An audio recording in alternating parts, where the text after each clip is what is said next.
Fala turma, boa tarde. Hoje nós estamos fazendo uma revisãozinha nesse motorzinho da Branco aí, o BR26G. Vê que o motor aí tá bem sujo, cara, bem danificado. E o cliente trouxe para fazer uma revisão geral, cara. A gente vai ter que fazer uma troca de cilindro aí, pistão, junta. E eu vou mostrar para vocês o que aconteceu com o cilindro. Quebrou o parafuso do escapamento, ele tentou apertar demais. Logo depois ele tentou furar com a broca, errou o furo, a broca foi vazando para dentro do cilindro e a gente não tinha como sacar mais. A gente acabou tendo que fazer a substituição desse cilindro, tá? Se a gente parar para analisar pela parte de dentro, ó, ele já estava perdendo o cromo, tá? Isso é um sinal de muito desgaste, o motor já bem funcionado, o pistão também já com alguns arranhões. E tudo isso, cara, é só desgaste. Isso é do tempo do motor mesmo trabalhar e ele já trabalhou bastante. Então a gente optou por fazer a troca completa aí, pistão, cilindro, anéis, e acompanha a montagem aí. Já depois que a gente tirou o tanque, já fez uma limpezinha mais ou menos ali no tanque para poder não ficar muita sujeira em cima da bancada. E a gente tem que tirar esse pistão agora para a gente poder dar uma lavagemzinha geral no motor. Tem também que tirar essa junta, né? Olha como é que ela tá despedaçando já. E mais um sinal aí de que a máquina foi bastante usada, cara, é esse desgaste aí na embreagem. Vocês podem perceber que a embreagem funciona como uma lona de freio de moto. E ela perdeu toda a parte da lona, que seria como se fosse uma lixa, tá vendo? Uma camadinha, a pontinha dela ali, só o que sobrou da lona, bem onde eu tô passando o dedo, tá? Ela gastou e ela tá só no metal agora, então ela tá abrindo demais. Eu tô mostrando com o dedo aí a folga que tem na mola.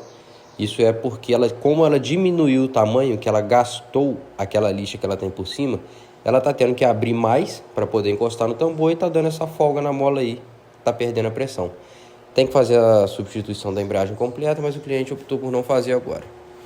A gente deu uma limpezinha mais ou menos na máquina aí pra gente poder começar o serviço, para não ficar uma coisa suja, não ficar sujando a mão toda hora, porque a montagem de motor é uma coisa mais séria. E a gente começa, cara, tirando essa travinha do piro do pistão. Se tiver um alicatezinho de ponta fina, com a pega bem boa, você pega nessa orelhinha dela, dá para vocês verem aí, eu vou aproximar um pouquinho a câmera, pega, vai girando e pressionando ela para cima, puxando para fora ao mesmo tempo. Eu sei que falando assim é um pouco confuso, mas na prática vocês conseguem fazer tranquilamente. Essa mola, essa trava, eu não gosto de reutilizar, tá? É muito perigoso, ela pode perder a pressão ali, escapulir para dentro do pistão depois e fazer uma lenha. Aí a gente bate o pino pro lado de fora, pro lado que a gente já retirou a trava, tira as argoelas da gaiola de agulhas e a gente faz a retirada da gaiola também. A gaiolazinha tá inteira, não tá faltando nenhuma agulha e o virabrequim sem folga, então a gente vai começar a fazer a retirada da junta. Tem que tirar, cara, bastante. Eu comecei com o estilete ali na parte mais grossa, né, da junta, e depois eu fui com uma espátulazinha que é como se fosse um formãozinho pequeno, tá? Ela tem um cortezinho bem bom, mas você tem que lembrar de não fazer força hora nenhuma enquanto você está retirando essa junta, para você acabar não cortando, não ferindo, não machucando nenhuma parte desse corpo do motor, tá? Porque depois mesmo com a junta nova pode dar entrada de ar. A gente faz a lubrificação desses rolamentos aí e também do rolamento de agulhas do eixo virabrequim, tá? Tem os dois rolamentos da carcaça e tem o rolamento central do eixo. A gente lubrifica todos eles ali. Eu uso óleo 2 tempos, tá bom? Eu acho que é o mais indicado para essa lubrificação, esse serviço. E a gente começa a fazer a montagem. Eu coloquei a gaiola de agulhas no lugar e pressionei as argoelas ali de um jeito que elas não caíssem para a gente poder fazer a montagem do pistão depois. Quando a gente for colocar o pino, as argoelas já tem que estar na posição. Não pode cair. Tem que ter muito cuidado para não passar despercebido e cair lá para dentro do virabrequim e ficar perdido ali para dentro, porque vai fundir o motor de novo. E na montagem do pistão, cara, eu vou tentar mostrar mais detalhadamente agora para vocês como que faz. Tem alguns caprichos aí que a gente precisa ter para não montar errado, tá? Não fazer errado, senão o motor vai apresentar falha muito rápido. Pode ser que funde o motor rapidamente. E a primeira é essa setinha. Essa setinha vai estar sempre virada para o lado do escapamento, tá? Não importa a máquina. E no anel, cara, vocês podem observar esse encaixe, essa unha. É um dente praticamente na ponta dos meus dedos ali, ó. E vocês têm que observar com bastante atenção esse encaixe, porque ele vai pegar perfeitamente nesse pino. é necessário que ele encaixe perfeitamente nesse pino, tá? Senão ele não vai encaixar direito no cilindro e vocês vão quebrar os anéis. Para fazer a colocação, cara, é bem fácil. Você põe ele aí, pressiona com o dedo para baixo. E para você descer esse anel para pro próximo risco ali, né? Você vai usar uma chavinha, cara, com a ponta bem fina. Eu uso aqui uma chavinha de fenda que eu afinei e dei uma entortadinha na ponta dela. Só para esse tipo de serviço, tá? Bem tranquilo. E você passa a chave ali com bastante cuidado para não quebrar. Esses anéis são bem frágeis e ele já automaticamente vai pular para baixo, tá? Vai dar um cliquezinho. E você tem que lembrar de botar ele na posição correta, com esse dente virado para cima, tá? Para poder encaixar perfeitamente naquela bolinha ali. Vou fazer a montagem do segundo anel, tá? Mesma coisa, mesma situação. O dente fica virado para cima para poder encaixar naquela bolinha. A gente põe a pontinha dele, vai abrindo, pressionando ele para baixo com a ponta dos dedos. E olha só como ele fica bem encaixadinho, beleza? Vamos começar agora a colocar as travas do pino do pistão. Eu gosto de colocar do lado esquerdo primeiro, tá? Lembrando que a setinha fica virada para o escapamento em qualquer máquina, tá? De motor 2 tempos. E eu boto a setinha do lado esquerdo, a trava do lado esquerdo dessa setinha, perdão. Porque se a bobina estiver montada ali sobre o volante, vai facilitar para você na hora de colocar o pino, tá? Depois que tiver no lugar já o pistão, a bobina vai atrapalhar o pino a entrar. Então por isso que eu coloco esse lado primeiro. Eu aconselho que vocês façam isso, tá? Bota sempre o lado esquerdo da setinha primeiro. Vocês vão ver como que vai facilitar.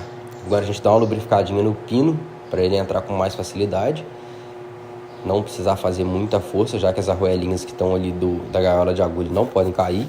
Eu vou tentar dar um zoom, cara, para vocês verem aqui como que é feita a colocação, ó. As arruelinhas estão na posição lá. Já tá a trava do lado esquerdo, então é só empurrar o pino, beleza? Encaixou, acabou. Perfeito. Não caíram as arruelinhas, ó, estão as duas ali, tá? É um calço para aquela gaiola de agulha não sair dali, não ficar escapulindo, não perder nenhuma agulha, beleza? E agora a gente vai colocar a trava do outro lado, que é do lado direito que a gente empurrou o pino. Cara, para colocar essa trava, mesma coisa, alicatezinho de bico fino, só que nós vamos girar no sentido contrário, tá? Nós vamos fazer a pressão para baixo, né? Contra, para dar uma pressão como se fosse uma mola e ver que ele encaixa perfeitamente naquela cavidadezinha que tem ali. Vocês dão pause aí, cara, dá um zoom, observa direitinho que tem uma cava ali, tá? Uma valeta para vocês encaixarem essa trava e ela tem que girar livre ali, beleza? Então o pistão está colocado no lugar, os anéis estão colocados no lugar. A gente vai partir para a colocação do cilindro, que é bem importante que você faça com calma, porque é uma situação um pouco enjoada. Não pode perder a posição dos anéis, ó. Aquilo que eu falei com vocês. Eles têm que estar nessa posição aí, não pode desencaixar de maneira alguma, senão não vai entrar no cilindro. Vocês vão forçar e vai quebrar o anel, beleza? A gente põe na posição aí, cara, a gente comprime os anéis com o dedo, tá? Para ele ficar encaixadinho lá naquela bolinha. E assim que eles encaixam, a gente vai apertando o cilindro para baixo, sem girar ele, sem fazer movimento giratório com ele lateral, só para baixo, beleza? A gente alinha aí os furos do parafuso, trava um pouquinho o volante e aperta ele para baixo. Não tem segredo, é um pouquinho enjoado de pressionar os anéis com o dedo, mas você pega uma práticazinha depois, um costume, e fica melhor, mais rápido de fazer. Bota uma travinha química aí, cara. Eu uso a trava química de alto torque, já falei isso várias vezes, eu prefiro, dar mais segurança. Encosta os parafusos só, tá? Não aperta ainda. E depois que tiverem todos os parafusos encostados, a gente vem dando o aperto em forma de X. E a gente já vem dando um torquezinho maior gradativamente, né? Apertando e dando torque maior, cada vez maior, em forma de X, para não morder a junta e não acontecer depois nenhuma entrada de ar falsa. Cara, motor no lugar, a gente vai fazer agora a substituição desse lençol aí, que é do carburador. Vê que ele tá bem marcado, bem ressecado. E a gente vai fazer preventivamente, né, cara? Para não correr risco de dar um problema depois. Já que o carburador tem uma borrinha, ó. Vou passar a chave ali para vocês poderem ver. E olha só, debaixo da junta tinha uma borrinha já escondida. Podia vir depois a dar um probleminha, então foi bom a gente tirar essa junta e fazer a troca dela. Isso conta muito para uma revisão bem feita. E agora, cara, com a máquina já praticamente toda montada, a gente vai fazendo ali, né, a preparação para a primeira partida. E continua, cara, observando tudo quando você faz uma revisão. Olha essa mangueira aí, ó. Ela tava com um rachadinho pequeno, mas como a mangueira tava ressecada, qualquer mexidinha que desse na hora que chegasse na casa do cliente, ela ia acabar rachando, como rachou agora. Então, muita atenção na revisão, olha tudo direitinho, confere mangueira, confere vela, dá uma limpezinha na vela, uma escovinha de aço, beleza? Colocar tudo no lugar para não chegar na casa do cliente e ter surpresa. Porque quando você faz um serviço maior assim, mais caro, o cliente quer que a máquina fique um filé. Ninguém quer que tenha surpresa. Então, é bem importante que a gente faça direitinho, com bastante cuidado, bastante cautela. Tá show? Dá uma pré-regulagem aí no carburador. Eu costumo fazer com 2 voltas, tá? Tem gente que faz com 2,5, 1 volta e meia. Não tem regra. 1 volta e meia você consegue fazer tranquilo a pré-regulagem para a primeira partida e depois faz o ajuste fino.